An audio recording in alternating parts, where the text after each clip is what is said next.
రామాపురం ఒకప్పుడు పేరుకు తగ్గట్టే పచ్చని పొలాలతో ప్రశాంతంగా ఉండేది.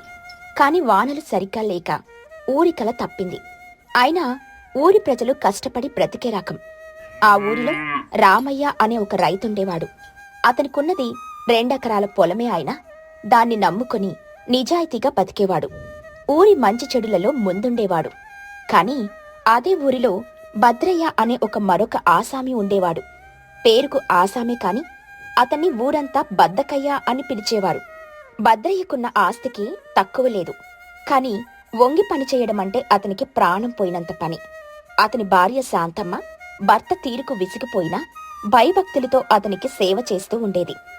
భద్రయ్యకు మాటలు చెప్పడం బాగా వచ్చు, కాని చేతులు కదపడం మాత్రం రాదు. ఒకరోజు ఉదయం రామయ్య అప్పుడే పొలం నుండి చెమటలు కక్కుతూ ఇంటికొస్తాడు. భద్రయ్య అప్పుడే నిద్రలేచి ఇంటి అరుగు మీద కూర్చొని ఆవలిస్తాడు. ఏవండి, పొద్దెక్కింది, కనీసం ముఖమైన కడుక్కోరాదా? ఊరి జనమంతా పొలాల్లో ఉన్నారు, మీరు మాత్రం ఇంకా అరుగు మీదే ఉన్నారు. ఆపుతావా నీ గోల? పొద్దెక్కితే నాకేంటి? పొలంలో బంగారం పండుతుందా ఏంటి? ఆ రామయ్యను చూడు, పొద్దున్న లేచిన దగ్గర నుండి ఆ పొలంలో గాడిదల కష్టపడతాడు.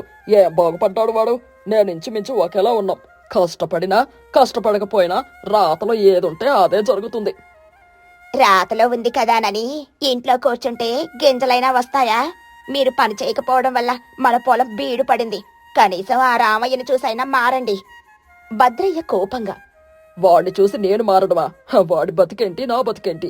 నేను ఆలోచిస్తాను, వాడు పని చేస్తాడు. ఆలోచించేవాడే గొప్పవాడు. నువ్వు లోపలికి పోయి గంజి తీసుకురా. శాంతమ్మ నిట్టూరుస్తూ లోపలికెళ్తుంది. రామయ్య అది చూసి భద్రయ్య దగ్గరికి వస్తాడు. ఏంటి భద్రయ్య, ఇంకా పడుకునే ఉన్నావా? ఈరోజు ఊరి సభ ఉంది, మర్చిపోయావా? భద్రయ్య ముఖం చిట్లిస్తూ, ఊరు సభ నాకెందుకు? నాకేమైనా ఊరి పెద్దరకం ఇచ్చారా ఏంటి? మన ఊరి గుడి గురించి ఈ మధ్య వానలకు గుడి కప్పు బాగా దెబ్బతింది. వర్షం వస్తే అమ్మవారి విగ్రహం మీదకి నీళ్లు కారుతున్నాయి. దాన్ని బాగు చేయాలి. అందుకే ఊరి పెద్దలంతా రచ్చబండ దగ్గర కలుస్తున్నారు. భద్రయ్య అలసటగా, గుడి కప్ప, దానికి నన్నేం చేయమంటావు? కూలి వాళ్ళని పిలిచి బాగు చేయించొచ్చు కదా. ఊరిలో డబ్బులు ఎక్కడున్నాయి భద్రయ్య? కరువు వల్ల ఎవరి దగ్గర చిల్లిగవ్వలేదు. అందుకే అందరం కలిసి శ్రమదానం చేసి మనమే బాగు చేసుకుందామని నిర్ణయించారు. పద, మనం కూడా వెళ్దాం. శ్రమదానం అన్న మాట వినగానే భద్రయ్య ముఖం పాలిపోయింది. ఒళ్ళు వంచి పనిచేయడమా తన వల్ల కాదు. భద్రయ్య నసుగుతూ, శ్రమదానమా? ఈ వయసులో నా వల్ల కాదులే రామయ్య. నాకు నడుము నొప్పిగా ఉంది. మీరు వెళ్ళండి. నా తరపున నువ్వే ఏదో ఒకటి చెప్పు. రామయ్య నిరాశగా, ఇది నా కోసం కాదు భద్రయ్య, ఊరి కోసం. సరే, నీ ఇష్టం అని రామయ్య రచ్చబండ వైపు నడుస్తాడు. భద్రయ్య తలబట్టుకుని కూర్చున్నాడు. ఈ శ్రమదానం నుండి ఎలా తప్పించుకోవాలా అని తీవ్రంగా ఆలోచించడం మొదలుపెట్టాడు. అరగంట తర్వాత రచ్చబండ దగ్గర ఊరంతా సమావేశమయ్యారు. ఊరి పెద్ద సుబ్బారాయుడు గారు మాట్లాడుతున్నారు. చూడండి జనులారా, మన అమ్మవారి గుడి పరిస్థితి బాగాలేదు. రాబోయేది వానాకాలం. ఈసారి పెద్ద వాన పడితే కప్పు కూలిపోయే ప్రమాదం ఉంది. మనమంతా కలిసి రేపటి నుండే పని మొదలుపెట్టి కప్పును బాగు చేసుకోవాలి. పెద్దలు చెప్పింది నిజం. మనమంతా కలిసి పని చేస్తే 10 రోజుల్లో పని పూర్తయిపోతుంది. జనమంతా సరే సరే అని అంగీకరిస్తూ ఉండగా భద్రయ్య పరిగెత్తుకుంటూ ఆయాసంతో ఊగిపోతూ సభ మధ్యలోకి వచ్చాడు. అతని ముఖంలో ఏదో తెలియని ఆందోళన, భక్తిభావం నటించాడు. భద్రయ్య గట్టిగా అరుస్తూ, ఆగండి, ఆగండి, మహాపాపం జరగబోతుంది. అందరూ ఉలిక్కిపడి భద్రయ్య వైపు చూశారు. ఏమైంది భద్రయ్య, ఎందుకలా అరుస్తున్నావు? భద్రయ్య కళ్ళు మూసుకుని వణుకుతూ, పెద్దలలో, ఈ రాత్రి నా కళ్ళలో అమ్మవారు కనిపించింది. ఆ మాటతో సభలో నిశ్శబ్దం. జనం భక్తితో చేతులు జోడించారు. అమ్మవారు కనిపించిందా? ఏం చెప్పింది నాయనా? భద్రయ్య గంభీరంగా, మనమంతా చేస్తున్న పనికి అమ్మవారు సంతోషంగా లేరు. ఆ పాత గుడి కప్పుకు అతుకులు వేయడం ఆమెకు ఇష్టం లేదు. రామయ్య అనుమానంగా, అతుకులు వేయడం ఇష్టం లేకపోతే ఏం చేయమందంట? భద్రయ్య రామయ్య వైపు గర్వంగా చూస్తూ, అమ్మవారికి కొత్త గుడి కావాలంట. పాత గుడి స్థానంలో పెద్దగా అందంగా కొత్త ఆలయం కట్టించమని ఆజ్ఞాపించింది. జనం ఆశ్చర్యపోయారు. కొత్త గుడా? కనీసం కప్పు బాగు చేయడానికి దిక్కులేదంటే కొత్త గుడి ఎలా సాధ్యం? కొత్త గుడి కట్టించడమా? భద్రయ్య, నువ్వు చెప్పేది నేను చెప్పేది కాదు, అమ్మవారు చెప్పింది. అంతేకాదు, ఈ పవిత్ర కార్యానికి అంటే డబ్బు పోగు చేసే బాధ్యతను నాకే అప్పచెప్పింది. నీ ఆధ్వర్యంలోనే ఈ పని జరగాలి.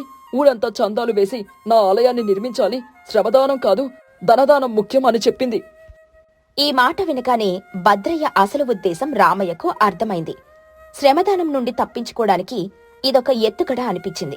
కాని ఊరి జనం, ముఖ్యంగా పెద్దలు భద్రయ్య మాటలను నమ్మేశారు. దేవుడి పేరు చెప్పడంతో ఎవరూ ఎదురు చెప్పలేకపోయారు. సుబ్బారాయుడు భయభక్తులతో, అమ్మవారి ఆజ్ఞ అయితే మనం కాదనడానికి ఎవరం?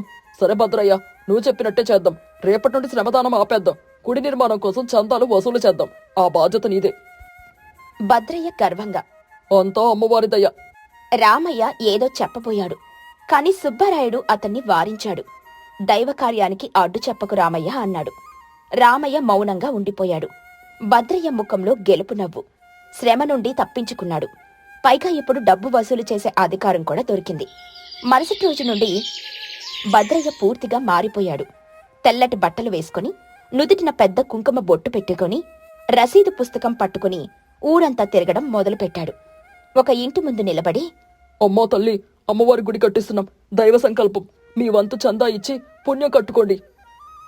ఒక రైతైతే భక్తిగా, తప్పకుండా భద్రయ్య గారు, ఇదిగో నా దగ్గరున్న ఈ 100 రూపాయలు ఉంచండి.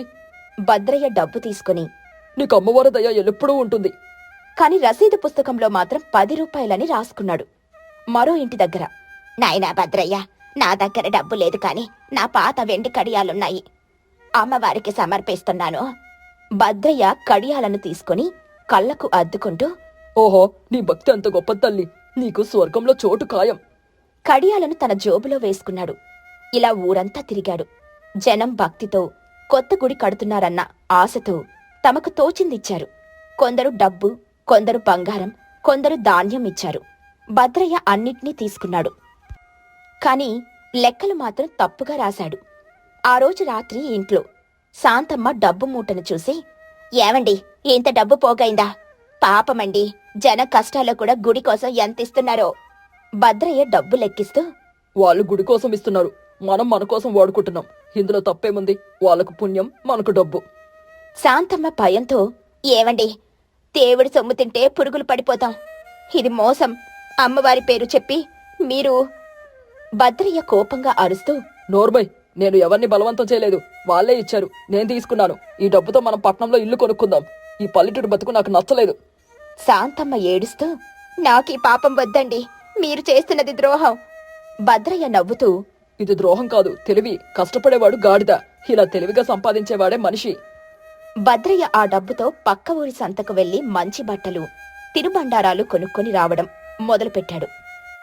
ఊళ్ళో ఎవరైనా అడిగితే గుడి నిర్మాణానికి కావలసిన సామగ్రి కోసం పట్నం వెళ్లి వస్తున్నానని అబద్ధం చెప్పేవాడు. నెలలు గడుస్తున్నాయి. వానాకాలం దగ్గర పడింది. పాత గుడి కప్పు పూర్తిగా శిథిలావస్థకు చేరింది. కాని కొత్త గుడికి పునాది రాయి కూడా పడలేదు. రామయ్య ఊరి పెద్ద సుబ్బారాయుడు గారితో మాట్లాడుతున్నాడు. పెద్దయినా, చూస్తూ ఉండగానే 3 నెలలు గడిచాయి. భద్రయ్య వసూలు చేసిన డబ్బు ఏమైంది? కొత్త గుడి పనులు ఎప్పుడు మొదలవుతాయి? కనీసం పునాది రాయి కూడా వేయలేదు. సుబ్బారాయుడు ఆలోచనగా, నిజమే రామయ్య, నేను మొన్న అడిగాను. పట్నం నుండి పెద్ద శిల్పాలను పంపిస్తున్నాను, మంచి ముహూర్తం కోసం చూస్తున్నానని చెప్పాడు. అవన్నీ అబద్ధాలు పెద్దాయినా. భద్రయ్య తీరు నాకు అస్సలు నచ్చడం లేదు. వాడు రోజు పక్క ఊరి సంతలో కనిపిస్తున్నాడు. చేతి నిండా సంచులతో ఇంటికెళ్తున్నాడు. దేవుడి డబ్బు వాడుకుంటున్నాడని నా అనుమానం. సుబ్బారాయుడు గంభీరంగా, అదే నిజమైతే అది మహా పెద్ద పాపం. ఊరిని మోసం చేసినట్టే. సరే, ఈ రోజు సాయంత్రం సభ ఏర్పాటు చేద్దాం. భద్రయ్యను లెక్కలు అడుగుదాం. ఆ రోజు సాయంత్రం మళ్లీ రచ్చబండ దగ్గర సభ. భద్రయ్య, ఊరంతా చందాలిచ్చి 3 నెలలైంది. గుడి పని ఎంతవరకు వచ్చింది? పెద్దలారా, మీరు ఆత్రపడకండి. ఇది దైవ కార్యం, నిదానంగా జరగాలి. పట్నం నుండి శిల్పాలతో మాట్లాడుతున్నాను. వాళ్ళు వచ్చే నెల వస్తారు. రామయ్య కోపంగా, వచ్చే నెల కాదు భద్రయ్య, ముందు నువ్వు వసూలు చేసిన డబ్బు లెక్క చెప్పు. ఎంతొచ్చింది? ఎక్కడ దాచావు? భద్రయ్య నటిస్తూ, లెక్కలా? దేవుడి సొమ్ముకు లెక్కలేంటి రామయ్య? నా మీద నమ్మకం లేదా? అమ్మవారి మీద భక్తి లేదా? నన్ను అనుమానించి మీరు పాపం మూట కట్టుకోకండి. అనుమానం కాదు భద్రయ్య, పద్ధతి ప్రకారం జరగాలి కదా.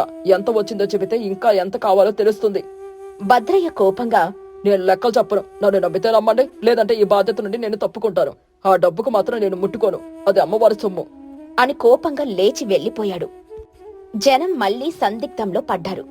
భద్రయ్యను గట్టిగా అడిగితే దేవుడికి కోపం వస్తుందేమోనని భయపడ్డారు. రామయ్యకు ఏం చెయ్యాలో పాలుపోలేదు. ఆ రాత్రే భద్రయ్య ఒక నిర్ణయానికొచ్చాడు. ఊర్లో ఉంటే తన మోసం బయటపడుతుందని భయపడ్డాడు. ఆ రాత్రికి రాత్రి ఇంట్లో ఉన్న డబ్బు, బంగారం మూట కట్టుకుని భార్య శాంతమ్మతో చెప్పాడు. సొంతం, మనం ఇక్కడి నుండి వెళ్లిపోతున్నాం. శాంతమ్మ ఆందోళనగా, ఎక్కడికండి ఈ రాత్రి వేళ? పట్నం వెళ్లిపోదాం. ఈ ఊరి జనం నా మీద అనుమాన పడుతున్నారు. మనం దొరికిపోయే లోపు ఇక్కడి నుండి పారిపోవాలి. శాంతమ్మ ఏడుస్తూ, నేను రానండి. దేవుడి సొమ్ము దొంగలించి నేనెక్కడికి రాను. మీరు చేసిన పాపానికి నేను తోడు రాలేను. మీరిక్కడే ఉండి నిజం చెప్పి వాళ్ళ డబ్బు వాళ్ళకిచ్చేయండి. పిచ్చిదానిలో మాట్లాడుకో, వస్తావా రావా? ఆమెను బలవంతంగా లాక్కెళ్లడానికని ప్రయత్నించాడు. శాంతమ్మ గట్టిగా కేకలేసింది, దొంగ దొంగ, కాపాడండి, దేవుడి సొమ్ముని ఎత్తుకుపోతున్నాడు. ఆ కేకలకు పక్కింట్లో ఉన్న రామయ్య ఉలిక్కిపడి లేచాడు. వెంటనే పరుగున భద్రయ్య ఇంటికి వచ్చాడు. అప్పటికే భద్రయ్య డబ్బు మూటతో పారిపోవడానికని సిద్ధంగా ఉన్నాడు. రామయ్య భద్రయ్యను అడ్డగించి, ఆగు భద్రయ్య, ఎక్కడికి పారిపోతున్నావు? చేతిలో ఉన్న మూటేంటి? అంతలో ఊరి జనమంతా అక్కడికి చేరుకున్నారు. సుబ్బరాయుడు కూడా వచ్చాడు. భద్రయ్య భయంతో వణుకుతూ, ఏం లేదు, ఇది నా సొంత డబ్బు. శాంతమ్మ ఏడుస్తూ, అబద్ధం, అది దేవుడి సొమ్ము, గుడి కోసం వసూలు చేసిన డబ్బు. ఈయన నన్ను బలవంతంగా పట్నం తీసుకుపోవాలని చూస్తున్నారు. ఈయనే దొంగ. జనం నిశ్చేష్టులయ్యారు. భద్రయ్య చేసిన మోసం వాళ్ల కళ్ల ముందే బయటపడింది. జనం కోపంతో రగిలిపోయారు. రామయ్య భద్రయ్య చేతిలోని మూటను లాక్కుని విప్పాడు. అందులో డబ్బు, బంగారం, నగలు ఉన్నాయి. చూసారా పెద్దాయనా? చూసారా జనంలారా?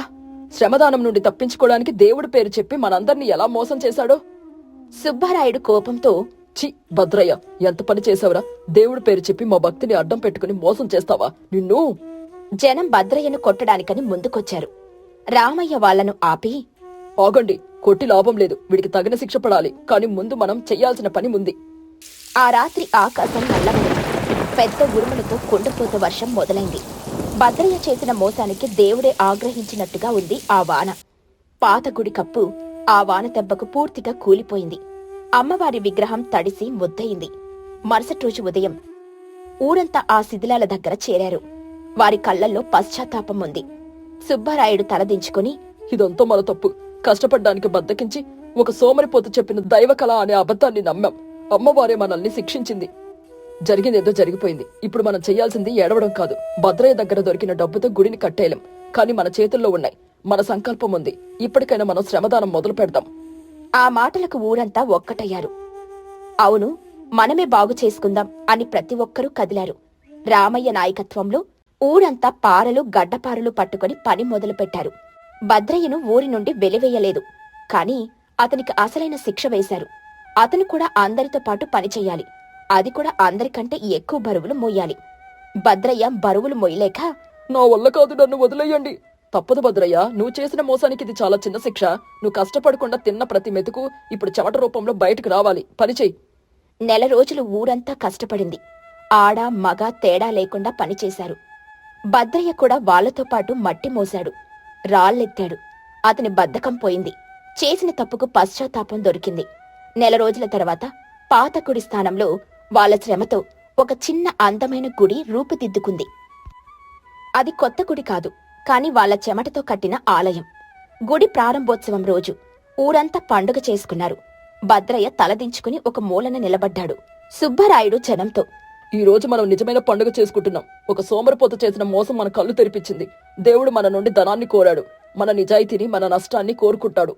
రామయ్య భద్రయ్య భుజం మీద చెయ్యేసి, భద్రయ్య, ఇప్పటికైనా తెలిసిందా? కష్టపడకుండా వచ్చేది ఏదీ నిలబడదు. మోసంతో సంపాదించింది ఎప్పటికీ దక్కదు. భద్రయ్య ఏడుస్తూ అందరి కాళ్ల మీద పడి క్షమించమని వేడుకున్నాడు. ఆ రోజుటి నుండి భద్రయ్య బద్ధకాన్ని వదిలి కష్టపడి బ్రతకడం నేర్చుకున్నాడు. ఊరి ప్రజలు మోసపూరిత మాటల కన్నా నిజాయితీ గల శ్రమని నమ్మాలని తెలుసుకున్నారు. ఈ కథలోని నీతేంటంటే, సోమరితనం మోసానికి దారితీస్తుంది. దేవుడి పేరు చెప్పి చేసే మోసం ఎప్పటికైనా బయటపడుతుంది. సులువైన అబద్ధాల కన్నా కష్టమైన నిజాయితీ, శ్రమ ఎప్పటికీ గొప్పవే.